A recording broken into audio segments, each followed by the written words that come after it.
अधिकारियों को हटाया गया। बंगाली अस्मिता का मुद्दा ममता बनर्जी उठा रही हैं, आप उन्हें हटाते हो, एंटी बंगाली हुआ।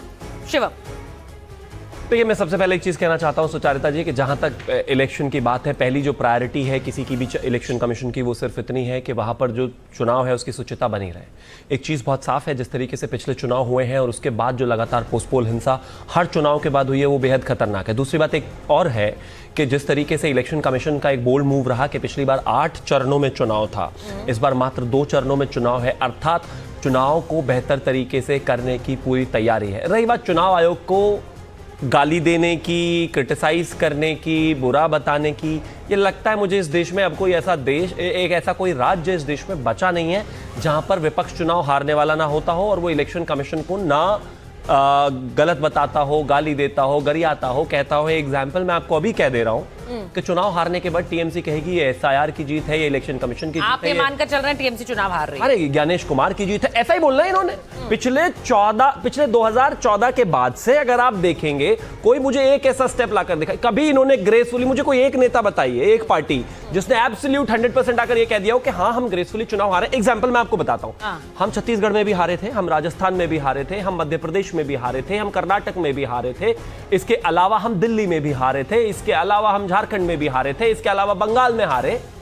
हम तो नहीं रोते जी, हम तो नहीं कहते आप ये करते हैं, हम तो नहीं कहते कि किस तरीके से स्थितियां खराब हो जाती है, हम तो नहीं कहते कि इतना बड़ा अमला लगाना पड़ता है, बावजूद उसके चुनावी हिंसा की स्थितियां बनी रहती हैं। नहीं, आप कहते हैं, ऐसा क्यों कह रहे हैं कि आप नहीं कहते हैं? आप कहते हिंसा हैं जो आम जनता पे होती है। नहीं, पर आप लोग इसे मुद्दा तो बनाते हैं, लेकिन हम ये नहीं कहते। ये क्यों कह रहे हैं कि आप कहते नहीं है? मैं क्या नहीं पिछले चुनाव में भी आपने इसे मुद्दा बनाया था कि पश्चिम बंगाल में राजनीतिक हिंसा होती है और ये सब कराने वाली ममता बनर्जी और टीएमसी है। राजनीतिक हिंसा हम हमेशा कहेंगे। हाँ। अगर पोस्टपोल के बाद स्थिति ये हो जाएगी कि महिलाओं को, बच्चों को मारा जाएगा, पीटा जाएगा, मुर्शिदाबाद में अगर स्थिति ये हो जाएगी कि लोगों को माइग्रेट करना पड़ जाएगा और उसके बाद वहां पर जाकर जो है गवर्नर को मिलना पड़ेगा, तो उसको हम कहेंगे। मैं कहता हूं कि आप मुझे भारतीय जनता पार्टी की अभी टोटल चुनाव की अगर मैं खासतौर पर बात करूं 2014 के बाद से 44 चुनाव हम जीते हैं, 3 सेंट्रल और 41 जो है स्टेट्स के, और अप्रोक्सीमेटली 30 चुनाव ये भी जीते हैं।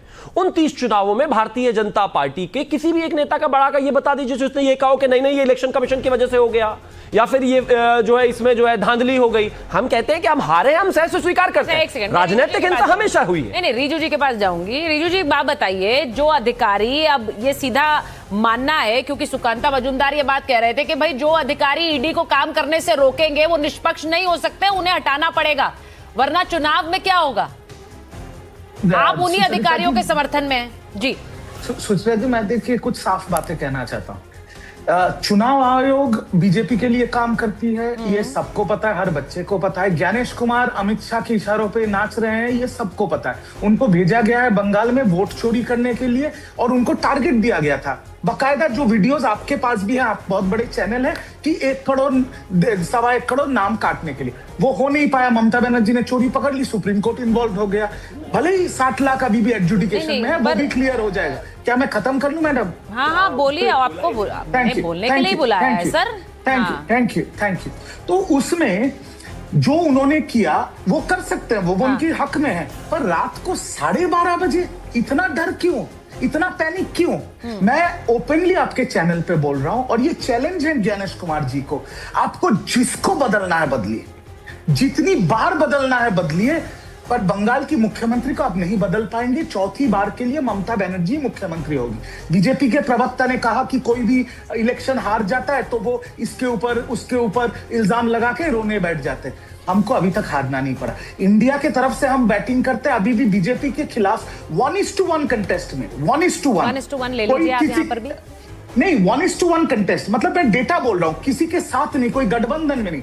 1:1 कंटेस्टेंट में 16 का इलेक्शन, 19 का इलेक्शन, 21 का इलेक्शन, 24 का इलेक्शन, हम लोग का स्ट्राइक रेट 4-0 है। तो अभी तक तो हमें रोना नहीं पड़ा, बीजेपी को ही बंगाल में रोना पड़ा है। पता नहीं आगे क्या होगा, पर मैं आपको इतना गारंटी देता हूं। नहीं, तो रिजू जी, मेरा सवाल आपसे ये है कि अगर आप इतने कॉन्फिडेंट हैं कि आप 4थी बार भी आ रहे हैं, तो इस तरह की भाषा का इस्तेमाल करने की क्या जरूरत है? सीईसी के खिलाफ के इशारों पर नाच रहे हैं, अच्छा लगता है क्या? ये भाषा ही खराब लगती है, सुनने में ही खराब लगती है सर। तो आप क्यों बोलते हैं ये सब? आप तो आ रहे हैं ना, 4थी बार भी आ रहे हैं। मैं आपको सीधा बात बता रहा हूँ, आप एक महिला एंकर है और नेशनल चैनल है, इसलिए मैंने ये सब इस्तेमाल किए, नहीं तो और खराब शब्द को व्यवहार करना चाहिए उनके खिलाफ। मैं सिर्फ इतना कह रहा हूं आपको कि इलेक्शन कमीशन निष्पक्ष है, या अगर पूरे भारत में आपकी चैनल सर्वे करती है तो आपको उसका जवाब मिल जाएगा। हमें दिक्कत नहीं है कि वो बीजेपी की तरफ से काम कर रहे हैं, ज्ञानेश कुमार बीजेपी के मुख्य प्रवक्ता है, सिर्फ झंडा पकड़ना बाकी है।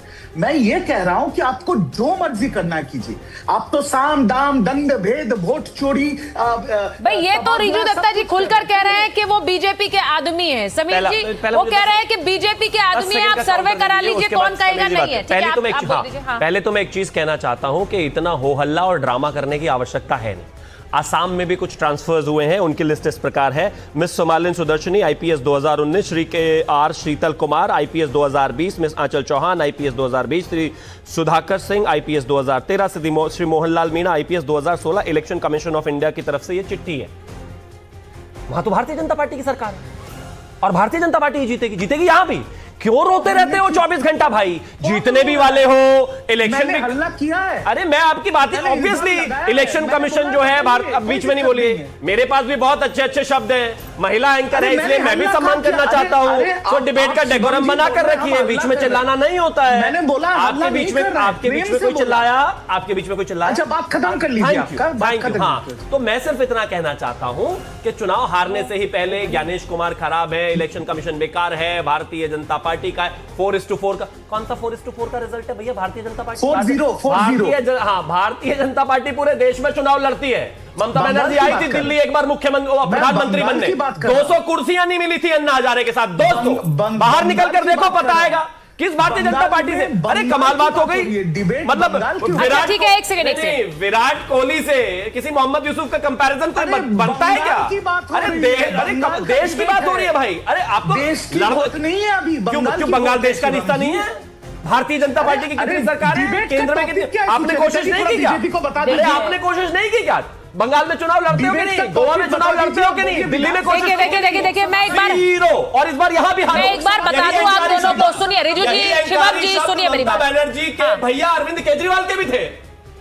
अच्छा तो आप कह रहे हैं पंजाब से भी नहीं निकल पा रहे, होता है ये। आप कह रहे केजरीवाल जी वाली राह पे जा रही है ममता बनर्जी। दोनों देखिए, एक चीज है सुचरिता जी, अगर मैं आपसे अक्सर मिलता रहूंगा, बात करता रहूंगा, चर्चा करता रहूंगा, तो कहीं ना कहीं वैसे ट्रेड्स आई जाते हैं आदमी में। वो केजरीवाल जी का भी यही बयान था असेंबली में खड़े होकर, मोदी जी 50 साल नहीं हारने वाला, अगले नहीं हार गए। मनोज जी की बात में जाएंगे, बड़ी खबर बता रही हूँ कि अखिलेश यादव भी बोले ममता बनर्जी को हरा चुके शुभेंदु अधिकारी फिर एक बार उन्हें टक्कर देने जा रहे हैं। बंगाल बीजेपी ने आज 144 उम्मीदवारों की पहली सूची जारी कर दी है। नेता प्रतिपक्ष बंगाल में शुभेंदु अधिकारी को भवानीपुर से चुनाव लड़ाने का फैसला लिया गया है, जहां से ममता बनर्जी चुनाव लड़ती है और इस वक्त विधायक भी। 2021 के विधानसभा चुनावों में शुभेंदु अधिकारी ने ममता बनर्जी को नंदीग्राम से चुनाव हराया था। बीजेपी में शामिल होने से पहले अधिकारी ममता बनर्जी के करीबी रहे, ये सब जानते हैं जो लोग राजनीति फॉलो करते हैं। इसके अलावा आसनसोल दक्षिण से अग्निमित्रा पॉल, अलीपुरद्वार से परितोष दास को टिकट मिला है। लेकिन सबसे बड़ी खबर यही है कि वो लड़ाई जो पिछली बार हमने 2021 में देखी थी समीर जी, वो इस बार भी देखने को मिलेगी, फिर शुभेंदु अधिकारी वर्सेस ममता बनर्जी। निश्चित रूप से मुझे लगता है कि इस बार का जो चुनाव परिणाम होगा वो दिल्ली के विधानसभा के तरह का चुनाव परिणाम होगा। जैसे दिल्ली के विधानसभा चुनाव में मुख्यमंत्री अरविंद केजरीवाल चुनाव हारे थे, मतलब यू अग्री, और आम आदमी पार्टी हार गई थी। मुझे लगता है उसी तरीके से ममता बनर्जी के लिए चुनाव बहुत टफ होने वाला है।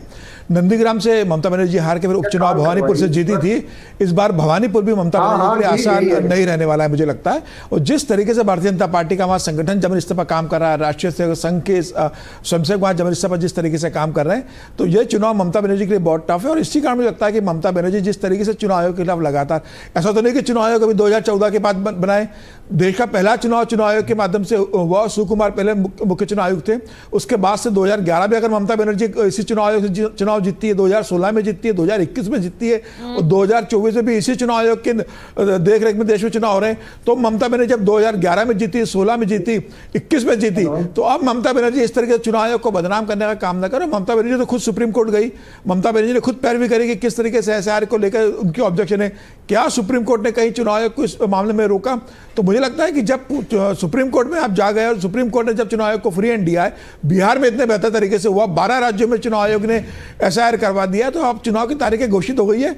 ममता बनर्जी ईमानदारी से जमीन पर चुनाव लड़े, हिंसा का सहारा न ले, जनता के ऊपर छोड़े, अपने 14 साल के 15 साल के कामकाज पर ममता बनर्जी जनता से वोट मांगे और जनता तय करेगी। अगर ममता बनर्जी को जनता को लगता है कि ममता बनर्जी ने काम किया है, तुष्टीकरण की राजनीति नहीं की है, बांग्लादेशी घुसपैठियों को नहीं बताया है, झूठे वोटर नहीं बनाए, तो ममता बनर्जी को वोट मिलेगा, वरना भारतीय जनता पार्टी चुनाव जीतने जा रही है। ठीक है, आप